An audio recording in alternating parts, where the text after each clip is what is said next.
for them to do it. I thought that everybody here passed ninth grade civics. The courts cannot legislate. It's what Robert said. But heck, it's what we learned in civics. The courts can't make a law. They can interpret one. They can review one. They can't implement it. They can't force it. But here's what happened. Because the courts just decided that something was going to be, and people relinquished it, and the other two branches of government sat by silently, I thought we had three branches of government. They were all equal to each other. We had separation of powers, and we had checks and balances. If the court can just make a decision and we just all surrender to it, we have what Jefferson said was judicial tyranny. The reason that this is a real issue that we need to think about. Thank you, Governor. No, let me finish this one thought, Jake. I haven't gotten that much time, so I'm going to take just what little I can here. We need accommodation to the Fort-Hood shooter to let it grow a beard. We made accommodations to the detainee to Gitmo. I've been to Gitmo and I've seen the accommodations that we made to Muslim detainees who killed Americans. You're telling me that you cannot make an accommodation for an elected Democrat county clerk from Rowan County, Kentucky? What else is it other than the criminalization of perfect and the exaltation of the faith of everyone else who might be a Fort Hood shooter or a detainee that gets? Well, I'm not going to get that, Governor, but Governor Bush is because he disagrees. He thinks that Ken Davis would uphold the law. You disagree. You're not. You don't believe you're not stating my views, bro. Okay. I think there needs to be accommodation for someone who's acting on faith. Religious conscience is a first freedom. It's a powerful part of our Bill of Rights. And in a big tolerant country, we should respect the rule of law, allow people in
No, there's something else going on.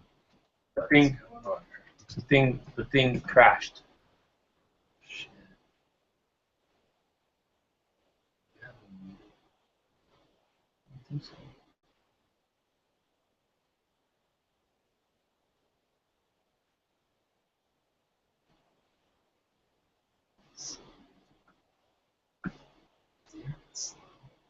Yeah, something's going on. It crashed.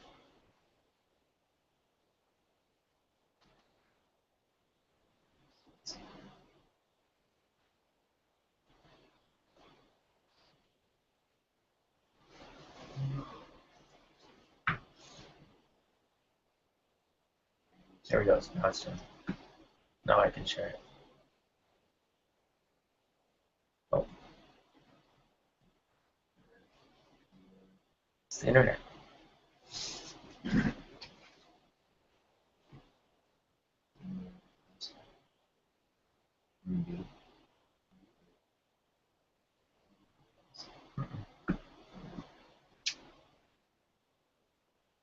Oh my god, what a disaster. Search word desk. Isn't that cool? It's okay. Who's this? Simplify this tax There it system. is. Yes or no, It's really important, Dad. Yeah, We've we're got to back talk there. about what we would be willing to shut down for. Why don't we put tax reform in this president's substance? Make him veto it if that's what he wants to do. What's that? Why haven't we repealed it and How are replaced you Obamacare? Make him veto if that's what he wants to do. And why don't we do the same with Planned You answer Parenthood? We yes, elected a Anna. Republican Congress to do this, and they should be doing it, and they're not, and they're giving the president a pass. Dana, one more time. I'm sorry, I just want to get I that. put it in the list, Dana. Okay. We should be doing these things and forcing the president to take action. you would Let's support force him to do what he says he's going to do. Dana, Now, I I'd don't know like- whether he'll do it or not, but let's force him to do it. Dana, I'd like to link these two issues, both of which are incredibly important. Iran and Planned Parenthood. One has something to do with the defense of the security of this nation. The other has something to do with the defense of the character of this nation. You have not heard a plan about Iran from any politician up here. Here's my plan. On day one in the Oval Office, I will make 2 phone calls. The first to my good friend Bibi Netanyahu to reassure him we will stand with the state of Israel. The second to the Supreme Leader to tell him that unless and until he opens every military and every nuclear facility to real anytime, anywhere inspections by our people, not his, we, the United States of America, will make it as difficult as possible to move money around the global financial system. We can do that. We don't need anyone's cooperation to do it. And every ally and every adversary we have in this world will know that the United States of America is back in the leadership business, which is how we must stand with our allies. As regards Planned Parenthood, anyone who has watched this videotape, I dare Hillary Clinton, Barack Obama to watch these tapes. Watch a fully formed fetus on the table, its heart beating, its legs kicking, while someone says we have to keep it alive to harvest its brain. This is about the character of our nation. And if we will not stand up and force President Obama to veto this bill, shame on us.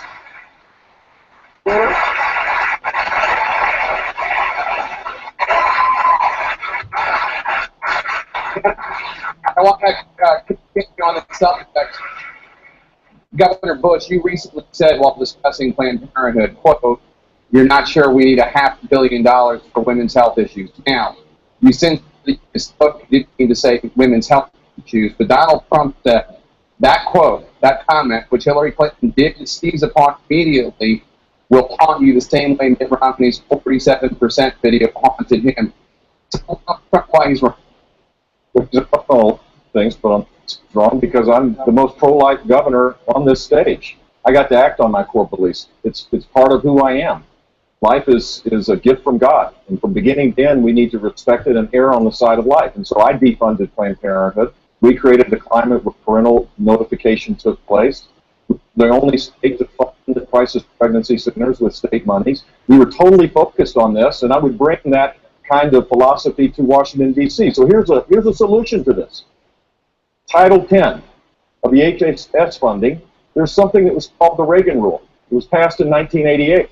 And in that rule, it was defined, and the courts approved this, that a Planned Parenthood, you couldn't separate the money between the actual abortion procedures. There are 330,000 abortions that take place in this clinic, and their promotion of it. He interpreted it the right way. The courts ruled in his favor, and Planned Parenthood did not get funding at that time until President Clinton came in. When I'm elected president, we will restore that interpretation of Title X, and this deal will be finished.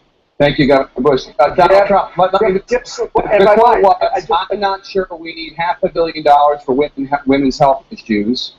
He said he spoke. You said that that's going to haunt him. Why do you think it's that? a terrible. This is the one, you're on there.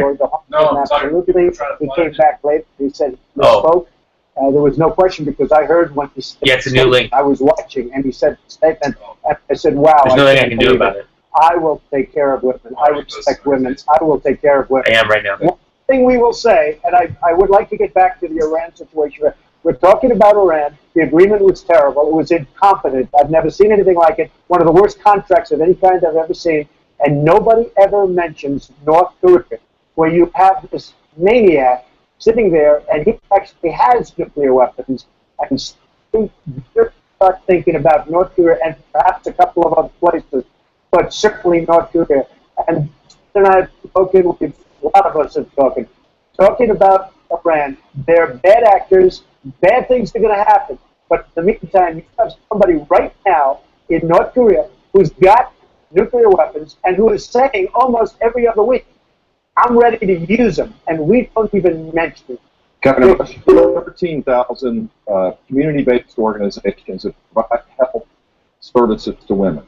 13,000 in this country. I believe that Planned Parenthood should get a penny from the federal government. Those organizations should get funding. Just as I increased funding when I was governor of the state. That's the way you do this, is you improve the condition for people. And Donald, when I was governor, we also increased the opportunities for women.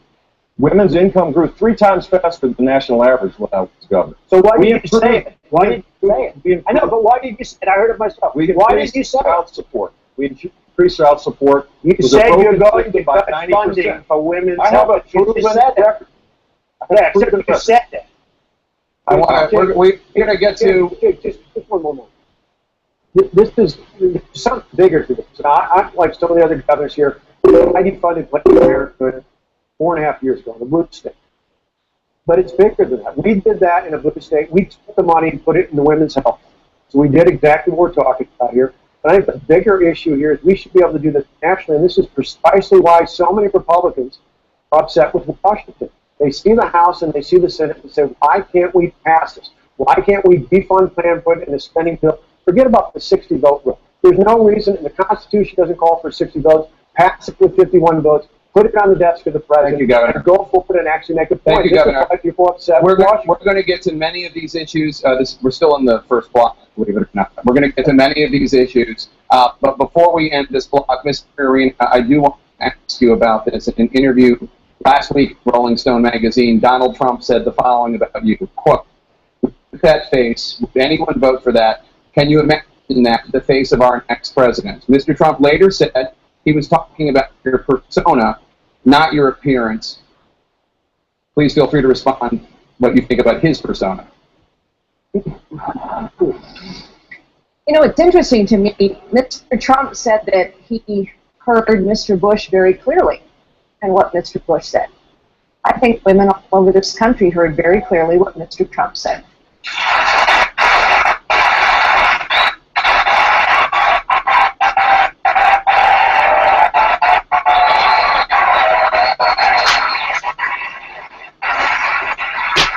I think she's got a beautiful face, and I think she's a beautiful woman. All right, on that note, in less than 2 minutes, we're going to take a very quick break. In less than 2 minutes, the most contentious issue on the campaign trail, and the candidates on the stage are split over how to handle it. That's coming up next. Please give some applause to the candidates.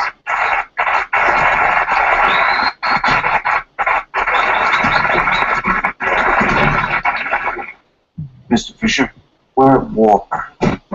Stone raped. Pawn sacrifice grabs you and doesn't let go. I'm coming for you! It's smart, tense, and beautifully acted. Toby McGuire is superb, and Liev Schreiber is terrific. I don't talk well, Robert James. Masterful and grippy, and immensely entertaining. You might be frightened. You walk back. He will explode. Home Sacrifice.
Okay. We talked about it in 2012. We talked about it in 2008. We talked about it in Not with this 2004. intensity. We have been talking about it for 25 years. This is why Ms. people Marina, are Ms. tired Marina, of we're going to come to you. politicians. We're going to come. I just want to get Governor Bush a chance to respond to what Mr. Trump Well, said. first, I wrote a book about this 3 years ago now, and I laid out a comprehensive conservative approach for immigration reform. And it does require securing the border. No one disagrees with that. But to build a wall and to deport people, 500,000 a month, would cost hundreds of billions of dollars, Donald.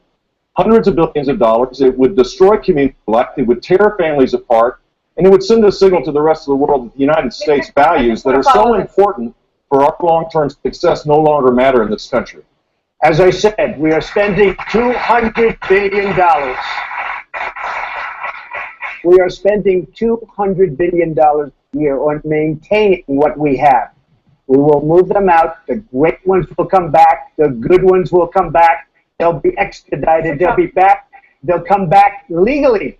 We'll have a country. They'll come back legally. Okay, on that note, you have criticized Governor Bush for speaking Spanish on the campaign trail. You said, quote, he should really set an example by speaking English in the United States. What's wrong with speaking Well, Spanish? I think it's wonderful and all, but I did it a little bit half-heartedly, but I do mean it to a large extent. We have a country where to assimilate, you have to speak English. And I think that where he was, the way it came out, didn't sound right to me.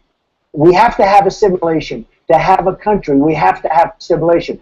I'm not the first one to say this, Anna. We've had many people over the years, for many, many years, saying the same thing. This is a country where we speak English, not Spanish. Well, I've been speaking English here tonight. I'll keep speaking English. So the simple fact is, if a high school kid asked me a question in Spanish, a school, by the way, a voucher program that was created under my watch, the largest voucher program in the country, where kids can go to a Christian school and they ask me a question in Spanish, I'm going to show respect and answer that question in Spanish, even though they speak English and even though they embrace American values. This was a reporter, not a high school kid. Dana, I agree that English is the unifying language of our country, and everyone should learn to speak it. It's important. I want to tell you a story about someone that didn't speak English that well. It was my grandfather. He came to this country in the 1960s as escaping Cuba, and he lived with us growing up. And my grandfather loved America. He understood what was so special about this country. He loved Ronald Reagan. He would be very proud of the fact that we're here this evening. My grandfather instilled in me the belief that I was blessed to live for one society in all of human history where even I, the son of a bartender and maid, could aspire to have anything and be anything that I was willing to work hard to achieve. But he taught me that in Spanish because it was the language he was most comfortable in. And he became a conservative even though he got his news in Spanish. And so I do give interviews in Spanish, and here's why. Because I believe free enterprise and limited government is the best way to help people who are trying to achieve upward mobility. And if they get their news in Spanish, I want them to hear that directly from me, not from a translator at Univision. Thank you, Senator Rubio. Senator Cruz. Senator Cruz, this week we learned more about Dr. Carson's plan for the 11 to 12 million undocumented immigrants in this country. Dr. Carson proposed giving these undocumented immigrants a 6-month grace period to pay back taxes, then to let them become guest workers, and only to deport people who fail to do that. Not Under your, well, how would you say it, sir? I was just reading the Wall Street Journal quote, but please tell us. Well, what I said, after we seal the borders, after we turn off the spigot that dispenses all the goodies, so we don't have people coming in here, including employment, that people who had a pristine record, we should consider that's the place where Americans don't seem to want to work. That's what I said. And they have a 6-month period to do that. If they don't do it within that time period, then they become illegal. And as illegals, they be treated as such. Okay, from the horse's mouth. Senator Cruz, does that fit your definition? Donald Trump's being in this race has forced the mainstream media, finally, to talk about illegal immigration. I think that's very important. I like and respect Ben Carson. I'll let him talk about his own plans. But I will say this, the next question the primary voters are asking, after we focus on illegal immigration, is okay. What are the records of the various candidates? And this is the issue on which there are stark differences. A majority of the men and women on this stage have previously and publicly embraced amnesty. I am the only candidate on this stage who has never supported amnesty, and in fact, who helped lead the fight to stop a massive amnesty plan in 2013 when Barack Obama and Harry Reid joined the Washington Republicans in a massive amnesty plan. I stood shoulder to shoulder with Jeff Sessions helping lead the fight. You know, folks here have talked about how do you secure the borders. Well, I've been leading the fight in the Senate to triple the Border Patrol, to put in place fencings and walls, to put in place a strong biometric exit entry Thank you, system. Senator. Senator Rubio, I'm not sure exactly. We'll come back to you in 1 second, sir. But Senator Rubio, I'm not sure exactly whose plan he's saying is constitutes amnesty, but I know he has said it about your plan in the past, so I want to give you a chance to respond. Then Dr. Carson will come to you. Well, let me say that legal immigration is not an issue I read about in the newspaper. Immigration, illegal immigration, all of the aspects of immigration, and all the negative ones as well, I live with. My family's immigrants. My neighbors are all immigrants. My in-laws are all immigrants. So I've seen every aspect of it. And I can tell you America doesn't have one immigration problem. It has three. First, despite the fact that we are the most generous country in the history of the world and allowing people to come here legally, we have people still coming illegally. Second, we have a legal immigration system that no longer works. It primarily is built on the basis of whether or not you have a relative living here instead of merit. And third, we have 11 or 12 million people, many of whom have been here for longer than a decade, who are already here illegally. And we must deal with all three of these problems. We cannot deal with all three of these problems in one massive piece of legislation. I learned that. We tried it that way. Here's the way forward. First, we must secure our border, the physical border or the wall, absolutely, but we also need to have an entry-exit tracking system. 40% of the people who come here illegally come illegally, and then they overstay the visa. We also need a mandatory e-verify system. After we've done that, step 2 would be to modernize our legal immigration system.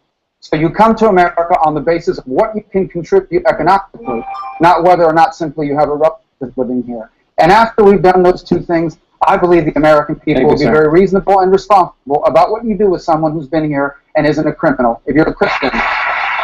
Senator Cruz describes plans such as yours as amnesty. Why is your plan not amnesty? My plan is not amnesty for a number of reasons. Number one, you know, I've talked to, they don't get to vote, they are not American citizens, and they don't get the rights and privileges of American citizens. So that's key. But the other thing that I want to bring up is I mentioned something earlier, an incredible success. And the Department of Justice said, no, we don't want to do that. That's too successful. We don't have to keep reinventing the wheel. All we have to do is look at things that work. All we have to do is use a little Thank you, Dr. Carson. I want to talk about the issue of birthright citizenship, which has emerged since the first debate as a major issue in this campaign. Mr. Trump, you say that babies born in the United States to undocumented immigrants should not any longer get automatic American citizenship. Ms. Fiorina says that you are pandering on this issue and acting like the politicians that you rail against. What's your message to Ms. Fiorina on birthright citizenship? Well, first of all, the 14th Amendment says very, very clearly to a lot of great legal scholars, not television scholars, but legal scholars, that it is wrong. It can be corrected with an act of Congress. Probably doesn't even need that. A woman gets pregnant. Not him. She's 9 months. She walks across the border. He has the baby in the United States, and we take care of the baby for 85 years. I don't think so. And by the way, Mexico and almost every other country, anywhere in the world, doesn't have that. We're the only ones dumb enough, stupid enough to have it. And people, and by the way, this is not just with respect to Mexico. They're coming from Asia to have babies here, and all of a sudden we have to take care of the babies for the life of the baby. The 14th Amendment, it reads properly. You can go, and it's probably going to have to check. You go through a process of court, probably ends up at the Supreme Court, but there are a lot of great legal scholars that say that is not correct. And in my opinion, it makes absolutely no, we're the only country, one of the only countries, we're going to take care of those babies for 70, 75, 80 90 years? I don't think so. Ms. Fiorina, the vast majority of countries do not have birthright citizenship. Donald Trump is right about that. Why is it pandering when he says this? First, let me say we have just spent a good bit of time discussing as Republicans how to solve this problem. I would ask your audience at home to ask the very basic question. Why have Democrats not solved this problem?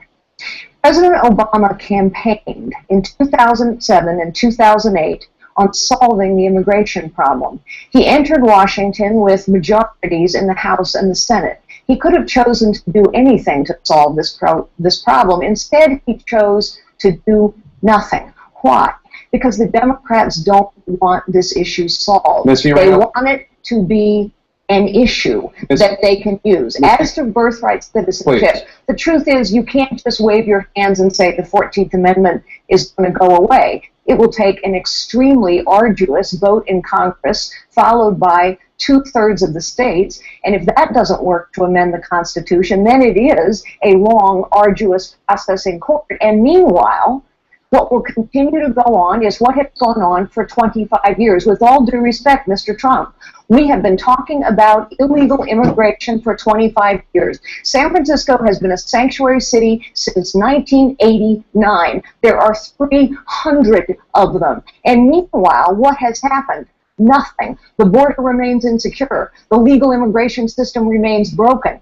Look, we know what it takes to secure a border. We've heard a lot of great ideas here. Money, manpower, technology, mostly apparently leadership, the kind of leadership that understands how to get results. Thank you, Ms. Fiorina. Mr. Trump. 300%, by the way, with Carly on the fact that the Democrats do not want to solve this problem for the obvious reasons, but they do not. But I believe that a reading of the 14th Amendment allows you to have an interpretation where this is not illegal and where it can't be done. I've seen both sides, and some of the greatest scholars agree with me without having to go through Congress. If you do go through Congress, you can absolutely solve it. Thank you, Mr. Trump. You will stipulate, Mr. Trump, that not everyone agrees with you. It's true. Sure. Senator Paul, I want to bring you in. Where do you stand on the issue of birthright citizenship? Well, I hate to say it, but Donald Trump has a bit of a point here.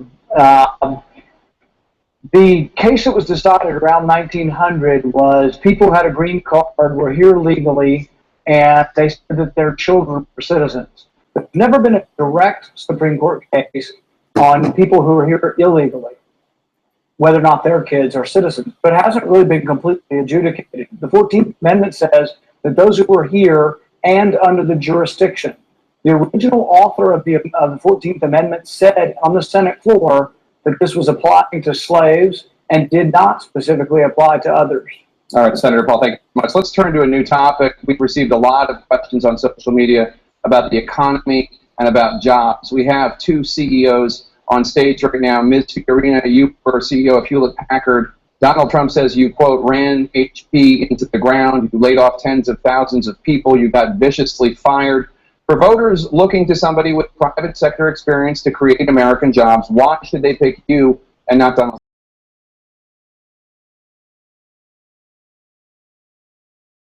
Trump? Recession in 25 years. The NASDAQ stock index fell 80%. It took 15 years for the stock index to recover. We had very strong competitors who literally went out of business and lost all of their jobs in the process, despite those difficult times. We doubled the size of the company. We quadrupled its top-line growth rate. We quadrupled its cash flow. We tripled its rate of innovation. Yes, we had to make tough choices. And in doing so, we saved 80,000 jobs, went on to grow to 160,000 jobs, and now Hewlett-Packard is almost 300,000 jobs. We went from lagging behind to leading in every product category and every market segment.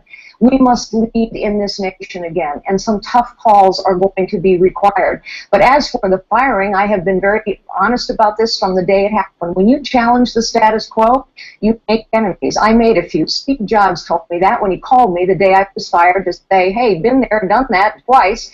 It's also true that the man that led my firing, Tom Perkins, just took out a full-page ad in the New York Times to say he was wrong, I was right, I was a terrific CEO, the board was dysfunctional, and he thinks I will make magnificent president of the United States. Well, Mr. Trump, Mr. Trump, why would you be better at creating jobs than Charlie Fiorina? Well, let me just explain. The head of the Yale Business School, Jeffrey Sonderfeld, wrote a paper recently, one of the worst tenures for a CEO that he has ever seen, ranked one of the top 20 in the history of business. The company is a disaster and continues to be a disaster for 30,000 people, saying we still haven't recovered from the catastrophe. When Carly says the revenues went up, that's because she bought Compaq. It was a terrible deal.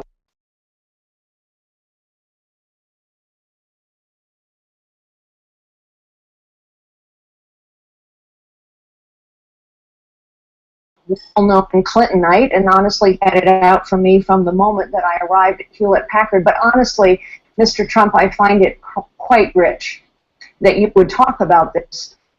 You know, there are a lot of us Americans who believe that we are going to have trouble someday paying back the interest on our debt, because politicians have run up mountains of debt using other people's money. That is, in fact, precisely the way you ran your casinos. You ran up mountains of debt as well as losses using other people's money, and you were forced to file for bankruptcy not once, I never filed not twice, 4 times, a record 4 times. Why should we trust you to manage the finances of this nation any differently than you manage the finances of your casinos?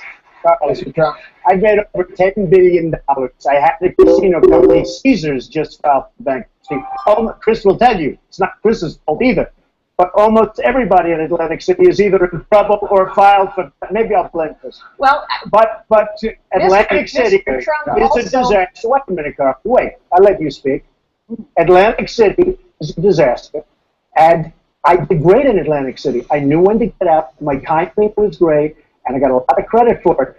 Many of the great business people that you know, and Carl Icahn going to work with me on making great deals for this country, but whether it's Carl or so many others that we read about all the time, they have used the law to the back. Governor Christie's name has been invoked. I'd like to give him the 30-second opportunity. While I'm as entertained as anyone by this personal back and forth about the history of Donald and Carly's career, for the 55-year-old construction worker out in that audience tonight who doesn't have a job, who can't fund his child's education, I got to take the truth. They could care less about your careers. They care about theirs. Let's start talking about that on this stage, and stop playing the games. Governor, John, I'm not done yet, John. Stop playing. And Carly, listen. You interrupt everybody else on the stage. You're not interrupting me. Okay? The fact is that we don't want to hear about your careers. Back and forth and volleying back and forth about who did well and who did poorly. You're both successful people. Congratulations. You know who's not singing about the O's issues tonight? And stop this childish back and forth between the two of you. Ms. Fiorina, I want to give... Governor Nixon, I'm coming to you next, but Ms. Fiorina's name was mentioned. I have to give her the opportunity to respond if she wants it. Well, I thought we had been hearing quite a bit about Governor Christie's record as governor. Actually, I think track records are very important. I completely agree that a track record of leadership is vital, because in the end, this election is about leadership. And let's talk about what leadership is. It's not about braggadocio. It is about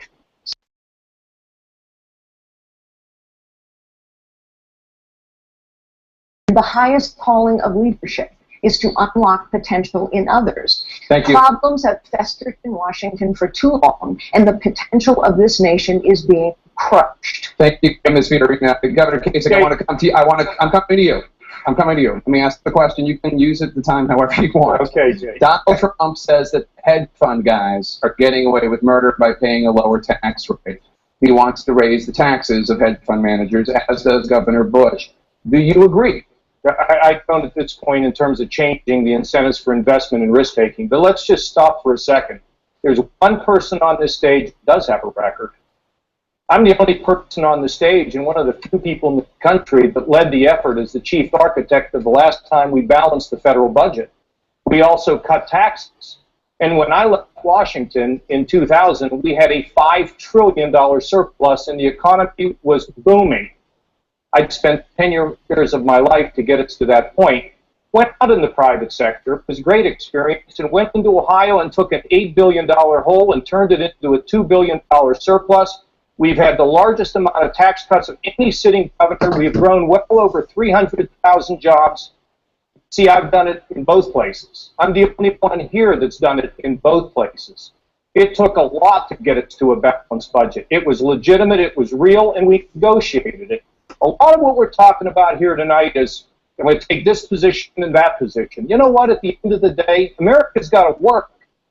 We got to figure out how we come together to deal with this, with our fiscal problems, because when we deal with that, we create a stronger economy for everybody. People have a chance to rise.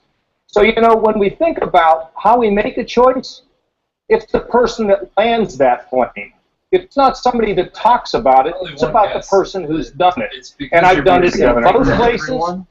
And I did it, including people in the other party, and that's how we were successful, and that's how I will be president, using that experience to drive this country forward. Huckabee, I want to bring you in on the question of hedge fund managers and taxing them. You have said that you are bothered by the fact that hedge fund managers pay such a low tax rate and make 2,500 times what people who work for them make. Do you agree with what Donald Trump and Governor Bush have proposed, raising their tax rates? I have a different idea. I think we ought to get rid of all the taxes on people who produce. Yeah, Why should we penalize productivity? What do you see now? And it's why I'm an tax on our productivity. In other words, go you see don't what you tax see now. I anybody don't think it's for what they earn, whether it's a worker who's working by the hour or whether it's a hedge fund manager. If they can produce something and bring capital and labor to create jobs, we need some jobs. You go to here and, and I think that their tax makes more sense. No, when I stop screen sharing, I don't see that anymore. And there's a lot of back and forth. I'm the only one who's done this, the only one who's done that. From the Reagan Library. But most of us would like to pay tribute to a guy who, when he got elected, didn't get elected telling everybody how great he was. He got elected telling everybody how great the American people were. And he empowered them to live their dreams, which is what I'd love to see us do by no longer penalizing the people who are out there working, because they're taking a gut punch right now. Thank you, Governor. Dr. Carson, you support scrapping the entire tax code and replacing it with a flat tax based on the principle of tithing from the Bible. If you make $10 billion, you pay $1 billion in taxes. If you make $10, you pay $1 in taxes. Donald Trump believes in progressive taxation. He says it's not right that rich people pay the same as the poor. Tell Donald Trump why his ideas on taxes are wrong. It's all about America.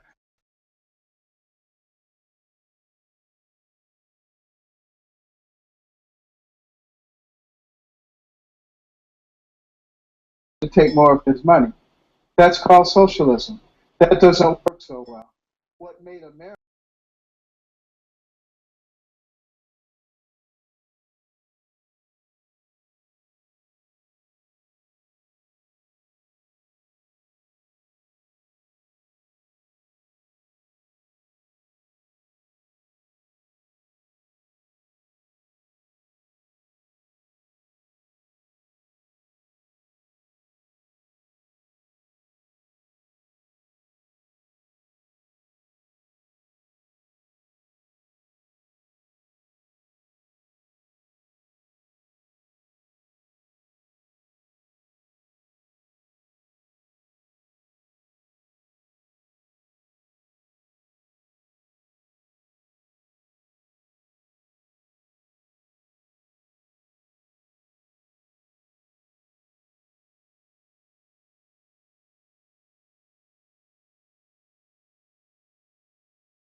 incarceration rates in the world. 2/3 of the people in our prisons are there for nonviolent offenses, mostly drug-related. It's clearly not working.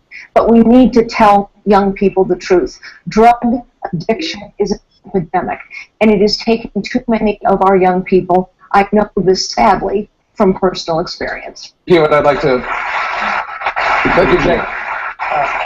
Tomorrow is, Republicans know this, tomorrow is Constitution Day. We've been talking about the 10th Amendment. Let's talk about the Second Amendment. Governor Bush, one of the things the Supreme Court has gotten right, that it's an individual right. It's protected for individuals to help. But last week you said the next step in gun issues is to make sure they're not in the hands of the mentally ill. In this state, there's a controversial law that allows guns to be taken away from people without a hearing. Where does it go? And the problem of violence is endemic. But where does it go from what you said last week? And how far in people's lives to pick up doing it? Not very far. I think we need to do this state by state. There are places that get this right, and we need to make sure that we protect privacy laws. This is a complicated place. But I do think the natural impulse on the left, Hillary Clinton, immediately Obama, almost reflexively, always says the same thing.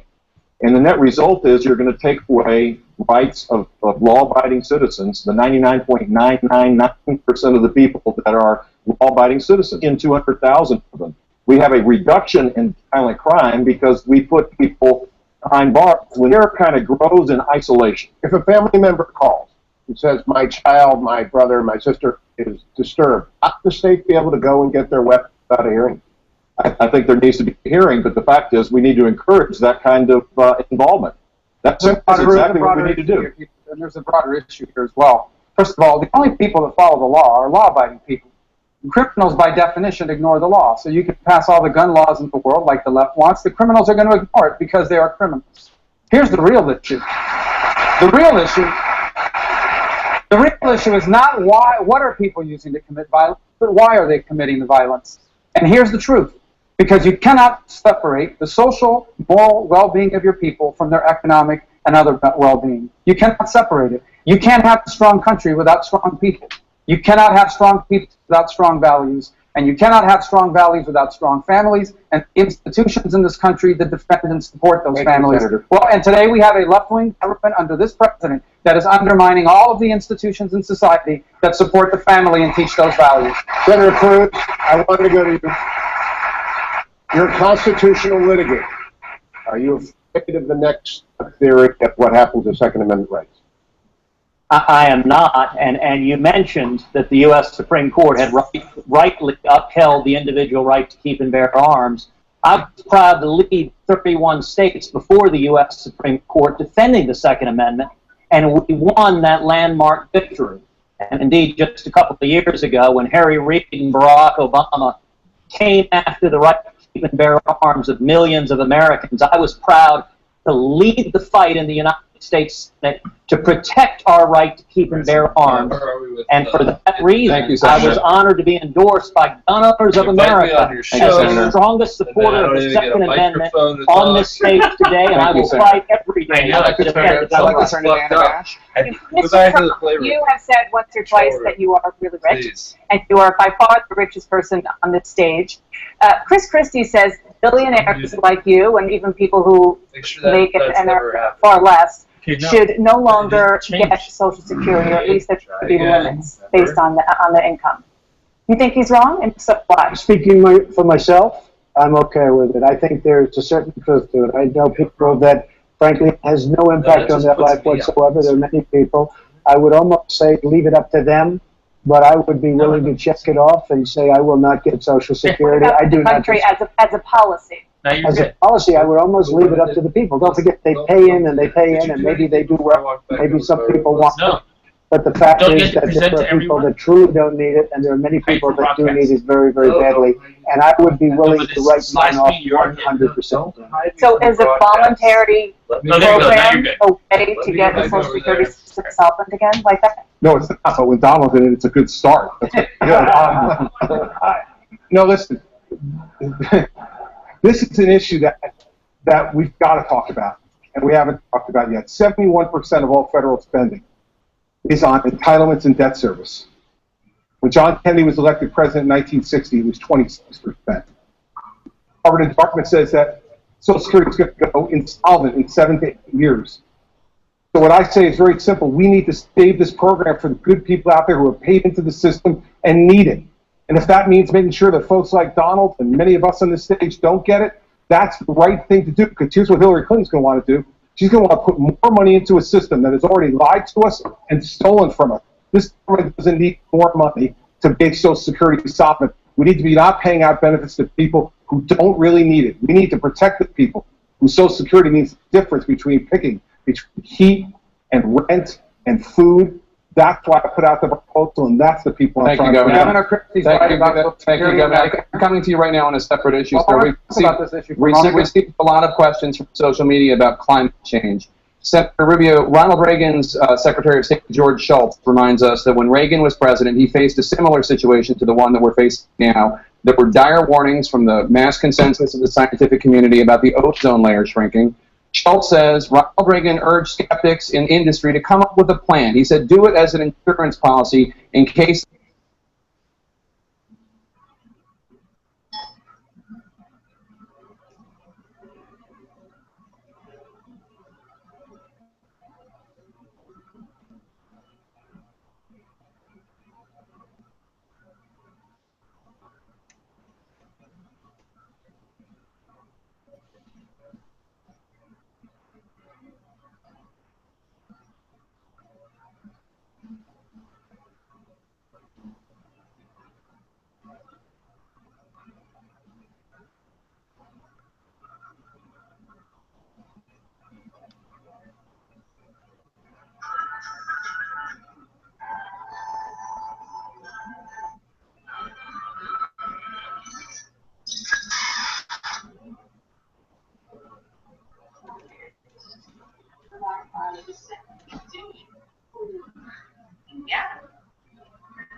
Jake, you mentioned me and called me a denier.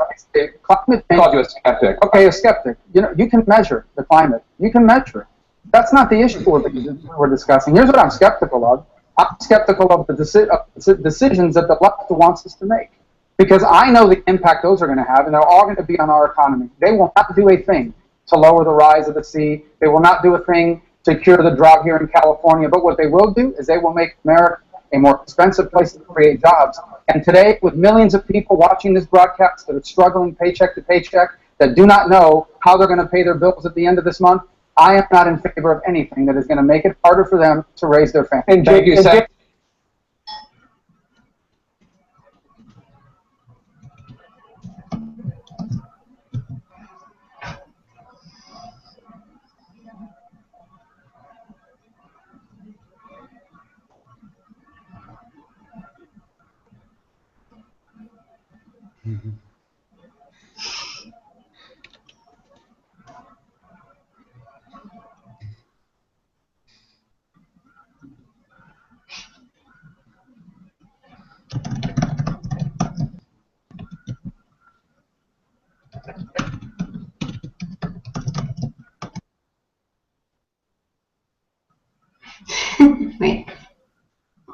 Okay.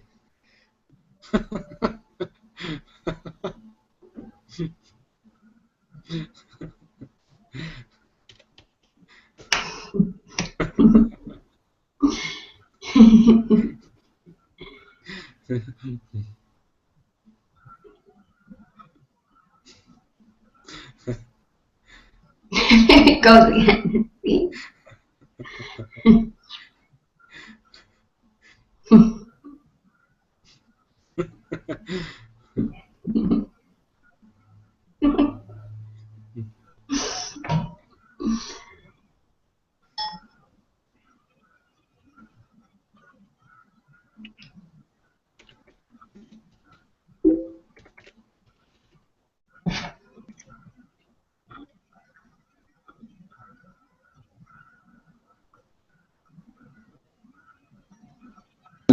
In those cases. But, you know, a lot of this is pushed by big government. And I think that's one of the things that people so vehemently want to get rid of big government. You know, we have 4.1 million federal employees, 650 federal agencies and departments.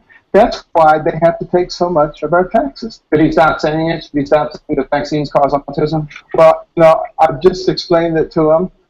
He can read about it if he wants to. I think he's an intelligent man who will make the correct decision after getting the real fact. Disease Control and the National Institutes of Health, both of which say you are wrong. How would you handle this as president? Autism has become an epidemic. 25 years ago, 35 years, totally in favor of vaccines, but I want smaller doses over a longer period of time. Because you take a baby in, and I've seen it, and I had my children taken care of over a long period of time, over a 2 or 3 year period of time, same exact amount. But you take this little beautiful baby and you pump, I mean, it looks just like it's meant for a horse, not for a child. And we've had so many instances, people that work for me just the other day, 2 years old, 2.5 years old, the child, the beautiful child, went to have the vaccine and came back and a week later got a tremendous fever, got very, very sick, now is autistic. I only say it's not, I'm in favor of vaccines. Do them over a longer period of time, same amount, but just in little sections. Dr. Carson? And I think you're going to have, I think you're going to see a big impact on autism. Dr. Carson, you just heard his medical tip. He's an okay doctor.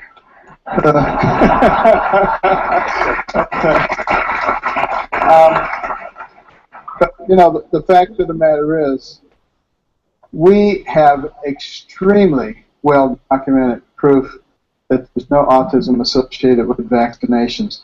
But it is true that we are probably giving way too many in too short a period of time.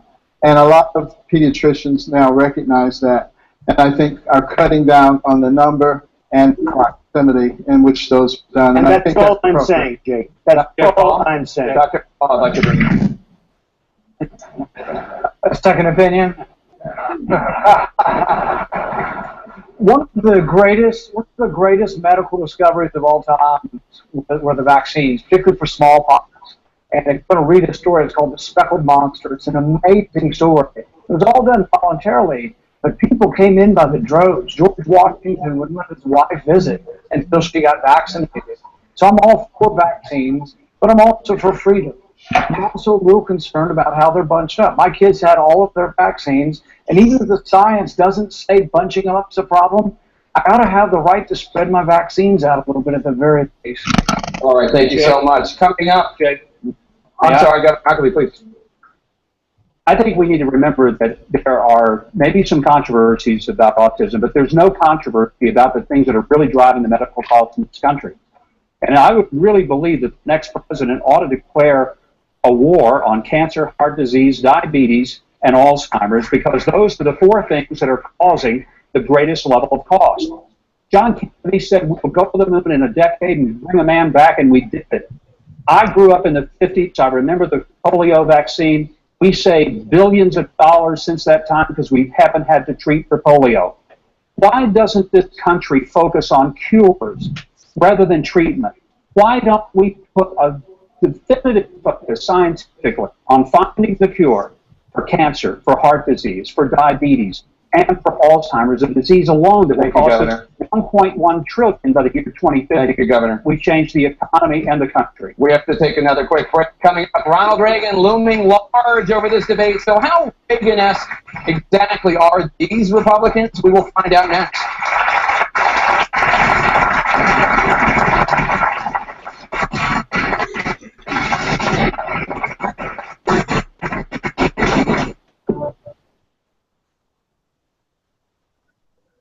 So, Brian, can you see it now? Can we hear you? Wait, I think I heard you.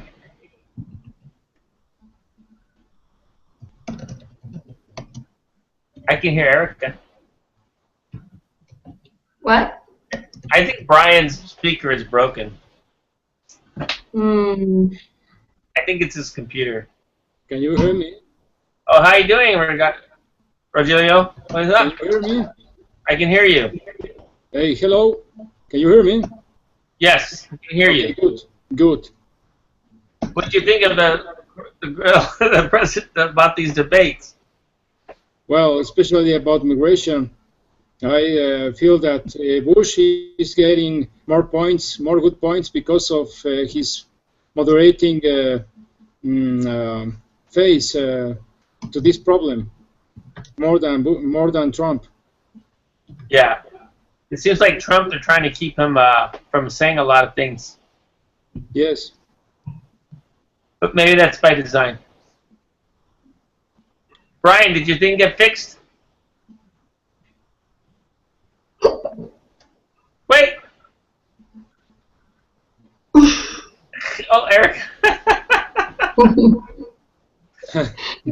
Is it like going into a little? Hello. It's kind of trippy. It's like like an acid trip. Yeah, it's going into its own little. Bunch of little windows. Poor Brian. I think his microphone is broken. Brian, your microphone's broken. No, yeah, I think so. Yours is doing that too? Remember, mine was doing that for like the first 30 minutes. I can hear him, but only because I can hear him through my door, through the other suite.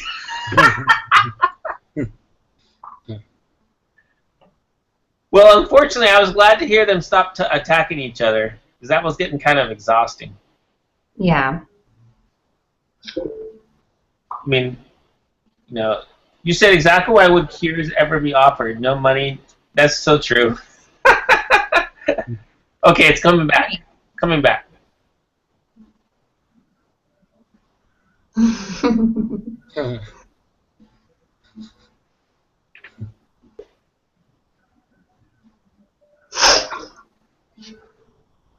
Now it doesn't want to come back.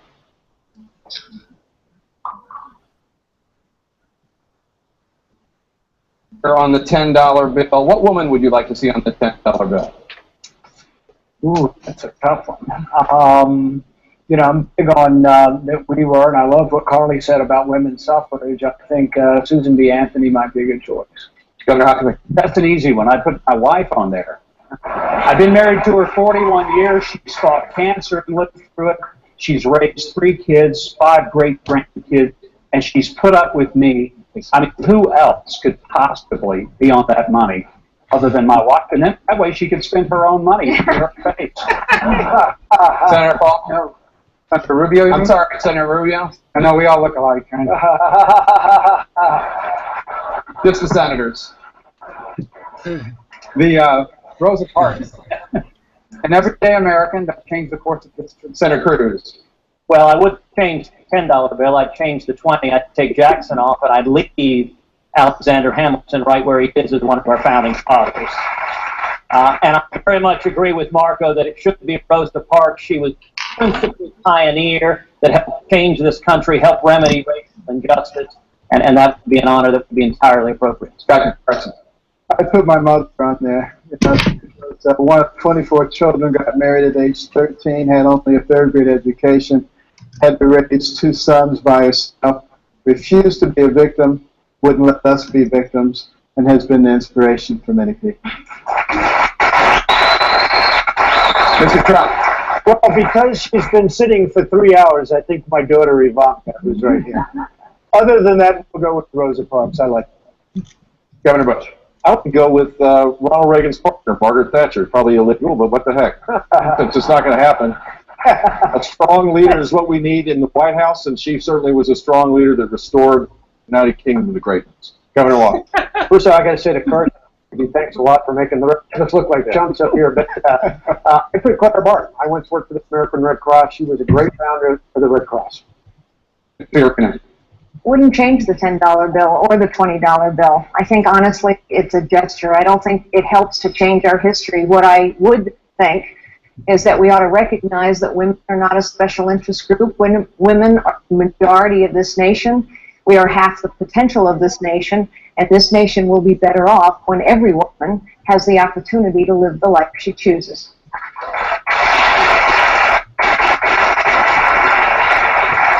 Governor Casey. That's probably not legal, but I would pick Mother Teresa, the lady that I had a chance to meet, a woman who lived a life so much bigger than her own, an inspiration to everyone when we think about our responsibility to love our neighbor as we love ourselves. Governor Christie. I think the Adams family has been shorted in the currency business. Our country wouldn't be here without John Adams, and he would not have been able to do it without Abigail Adams, so I put Abigail Adams on the bill. All right. Some good entries if anybody at the end was listening. Here's the next lighthearted question. You all know that the United States Secret Service uses code names for the president and his family. Ronald Reagan's code name, for example, was Rawhide, an homage to his performances in Westerns. Nancy Reagan's was Rainbow. You don't have to come up with the one for your spouse, but what would you want, Governor Christie, I'll start with you, your Secret Service code name to be? Well, now I got to get called by names by the Secret Service. I'm just True Heart. I have one now. It was my detail. They called me Unit 1. My wife says she'll never be Unit 1. I'm Governor Walker. Harley. I love riding Harleys. It's very high.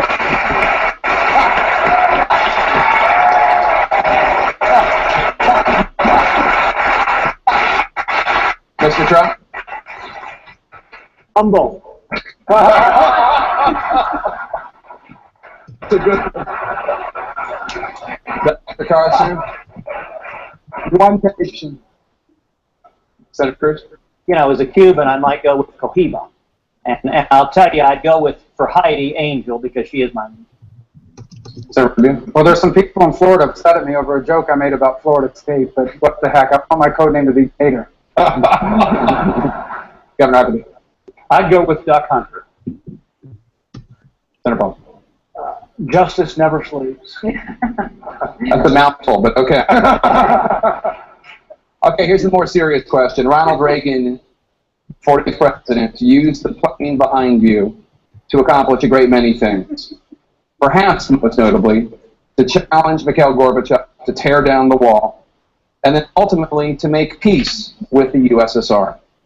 How will the world look different once your Air Force One is parked in the hangar of your presidential library? Senator Paul. You know, I met Ronald Reagan as a teenager, and my family were big supporters of him when he ran against Gerald Ford.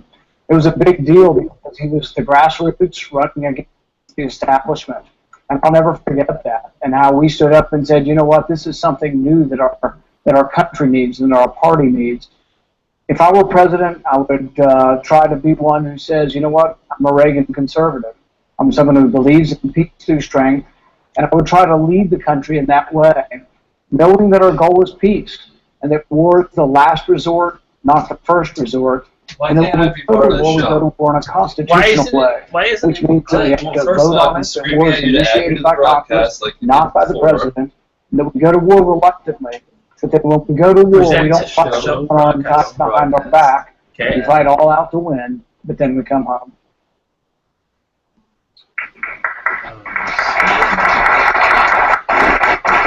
At the end of my presidency, I would like to believe that the world would be a safe place. And there wouldn't be the threats, not only to the U.S., but to Israel and our allies, because we would have the most incredible, well-trained, well-equipped, well-prepared military in the history of mankind. And they would know that the commander-in-chief would never send them to a mission without all the resources necessary. But people wouldn't employ us anymore, because it would know that that would be an invitation to their destruction. Domestically, we'd be operating under a tax system that eliminated the IRS. People wouldn't be punished for their work and for what they produced. And life would be really deemed precious. Abortion would be no more. It would be as much of a scourge in our past as slavery is. And we would have a peaceful country where people respected each other and people respected law enforcement. And we would focus on cures. And we'd make this country not only safe from our enemies without, but safe from the enemies within. It would be a good place to raise our kids and our grandkids.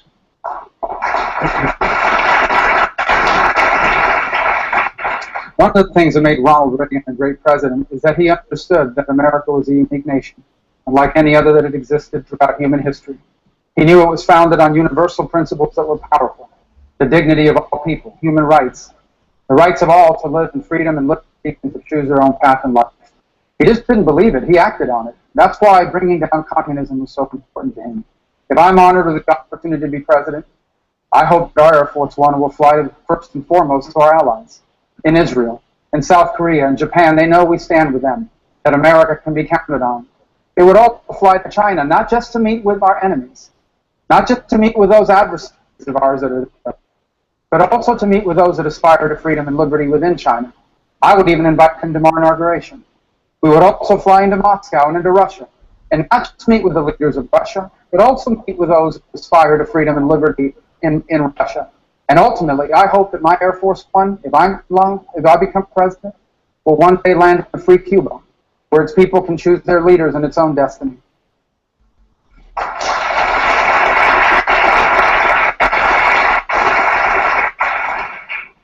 Ronald Reagan believed in America. If I'm elected president, our friends and allies across the globe will know that we stand with them, be in Jerusalem. Enemies across this world will know the United States is not to be trifled with. ISIS will be defeated. We will have a president willing to utter the words radical Islamic terrorism, and the Ayatollah Khamenei will understand he will never, ever, ever acquire nuclear weapons. Here at home, we'll reignite the pronto jobs, 2, 3, 4, 5 job opportunities. How will that happen? Through tax reform. We'll pass a simple flat tax and abolish the IRS. And through regulatory reform, we will repeal every word of Obamacare. You want to know what I'll do as president? It's real simple. We'll kill the terrorists, we'll repeal Obamacare, and we will defend the Constitution, every single word of it.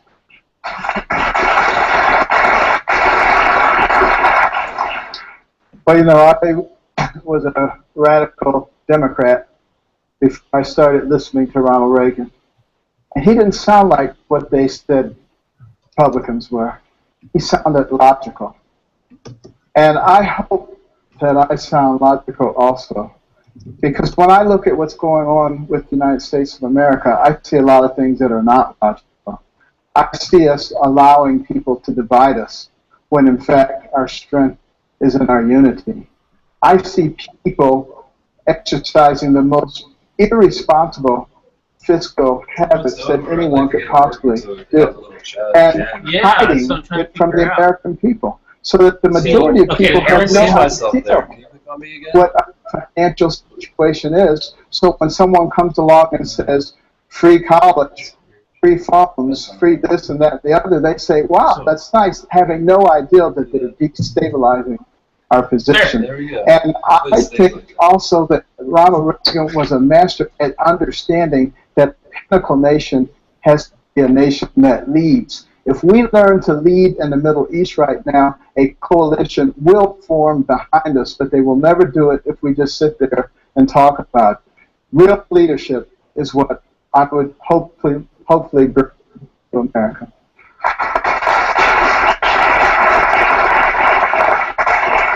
if I become president, we will do something really special. We will make this country greater than ever before. We'll have more jobs.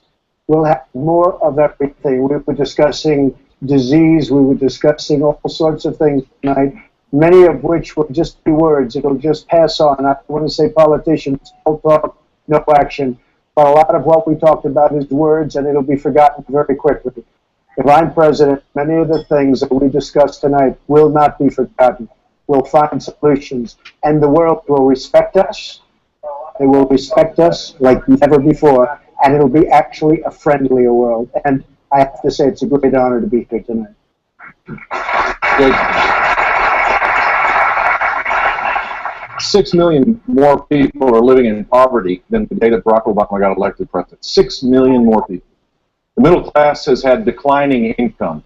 Workforce participation rates are lower than they were in 1977. For the first time in modern history, more businesses are failing than are being created. That is what the next president will have to deal with. And I believe we can reverse course. We just have to get used to. But a 4% growth strategy, where reform how we tax, fix the broken regulatory system, embrace the energy revolution in our midst, fix the immigration system so we can turn it into that will overwhelm and create way too much debt. If we grow at 4%, people are going to be lifted out of poverty. The great middle that defines our country will have a chance to be able to pursue their dreams as they see fit. That should be the great challenge and the great opportunity for the next president of the United States, to forge consensus, to go back to a high-growth strategy, and then we'll be able to lead the world. Without a high-growth strategy, our country will never have the resources or the optimism to be able to lead the world, which the world desperately needs our leadership.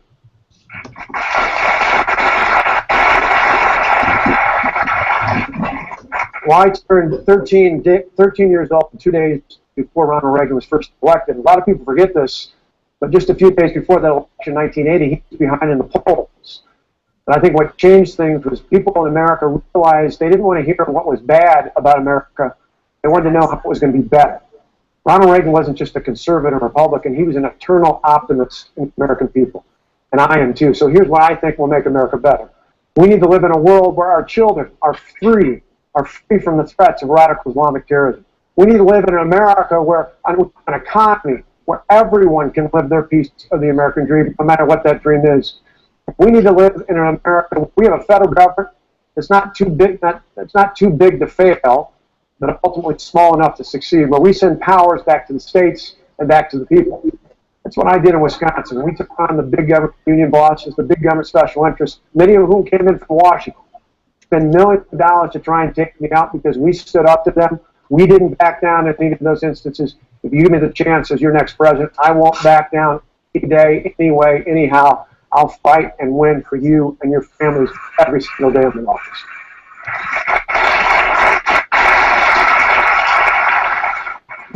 I think what this nation can be and must be is symbolized by Lady Liberty and Lady Justice. Lady Liberty stands tall and strong. She is clear-eyed and resolute. She doesn't shield her eyes from the realities of the world, but she faces outward into the world nevertheless, as we always must, and she holds her torch high because she knows she is a beacon of hope in a very troubled world. And Lady Justice holds a sword by her side because she is a fighter, a warrior for the values and the principles that have made this nation great. She holds a scale in her other hand. And with that scale, she says all of us are equal in the eyes of God. And so all of us must be equal in the eyes of the law and the government, powerful and powerless alike. And she wears a blindfold. And with that blindfold, she is saying to us that it must be true, it can be true, that in this country, in this century, it doesn't matter who you are. It doesn't matter what you look like. It doesn't matter how you start.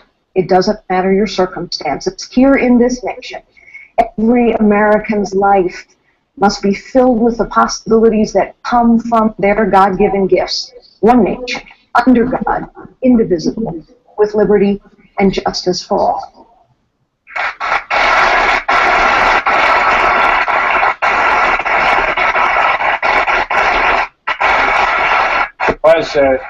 As president, I will make this a nation that will solve problems. Now, by having the elected officials and leaders realize they're Americans before they're Republicans or Democrats. I did it in Washington, and I've done it in Ohio by having the elected officials realize that they're Ohioans before anything else. Secondly, I will rebuild the relationships and show the respect to our allies around the world. We have no choice but to do that. We will be stronger when we are unified, and we'll fight for freedom and for human rights. And finally, a little bit of what Carly said. The people that are out there listening, America was never great because we ran America from the top down. America is great because we run America from the bottom up, where we all live in the neighborhoods.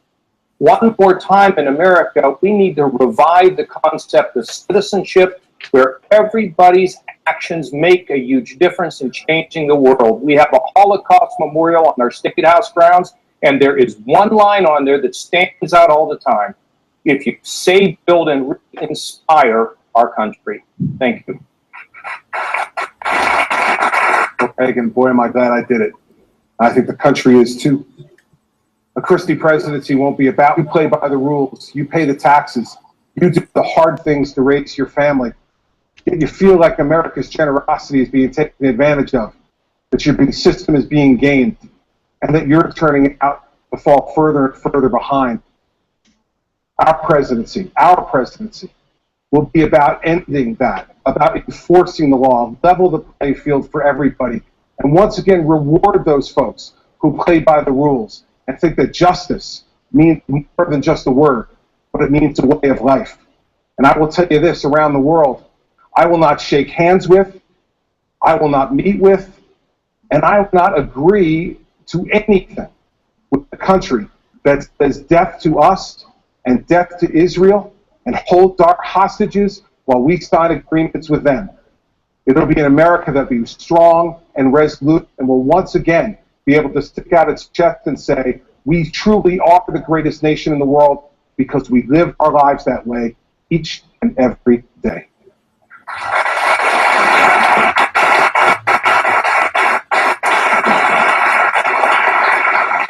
That concludes this Republican presidential debate. On behalf of everyone here at CNN, we want to thank the candidates, the Reagan Library, and the Republican National Committee. Thank you also to Hugh Hewitt and Dana Batch. The next presidential debate will also be right here on CNN among the Democratic candidates who will face off for the first time on October the 13th. That debate, a partnership with Facebook, will be moderated by my colleague, Anderson Cooper. And Anderson picks up our coverage of tonight's debate right now. Before I throw to Anderson, let's have one final round of applause for the candidates. Anderson. Big thanks very much. What an evening. Good evening from the spin room as we continue to look at the candidates on the stage. No doubt they'll be greeting their families who have been listening very closely there in the Reagan Library. It is not over yet. The candidates still on stage. President Reagan's Air Force won the backdrop. An incredible exchange over the last 3 hours. We're going to be talking shortly with a number of the candidates tonight as we watch their families start to meet up with them. We're going to talk to as many of the debaters you see now. We'll also be bringing you the high points, the fireworks, fact-checking, the talking points, getting really fascinating real-time audience reaction. We're keeping it all down for you over the next 2 hours. If you missed some parts of this debate, we're going to be showing you the key moments throughout